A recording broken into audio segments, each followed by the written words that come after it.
The United States was the superpower, the rule setter, the innovator, the undisputed heavyweight. But somewhere, quietly, almost invisibly, another player began moving its pieces across the board. That player was China. And today, the game isn't just about competition. To many analysts, it feels like America's lead is being challenged, piece by piece. Picture this. Deep inside secure servers, cyber operations are quietly at work, copying blueprints, gathering defense designs, extracting valuable research data. Entire projects funded by billions of dollars end up mirrored overseas almost overnight. Intelligence agencies have called this one of the largest transfers of knowledge in history, not through trade, not through war, but through data.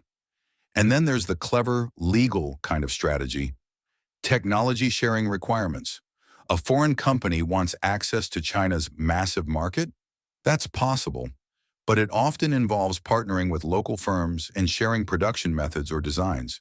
Years later, a local competitor emerges, faster, cheaper, eerily similar. This is how China advanced rapidly in fields like high-speed rail, clean energy, and electronics. But knowledge alone isn't enough. You also need influence. Enter the Belt and Road Initiative. Ports, highways, power plants across Asia, Africa, and beyond. These projects aren't just construction projects, they're long-term relationships. Each deal ties another country closer to Beijing's orbit. When global votes are taken, when alliances are tested, that influence matters. Even within the United States, Chinese companies have bought farmland, real estate, and invested in tech firms. To some, it's just business. To others, it raises questions about future leverage, control over resources, data, and supply chains if global tensions ever rise. And then there's manufacturing, the backbone of modern power. For decades, U.S. companies outsourced production to save money. It worked, until it made China the factory of the world.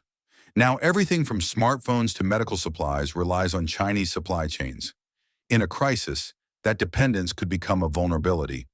Perhaps the most strategic front is one most people never see: space, cyber, and AI. China is launching satellites, building its own space station, and aiming for the moon.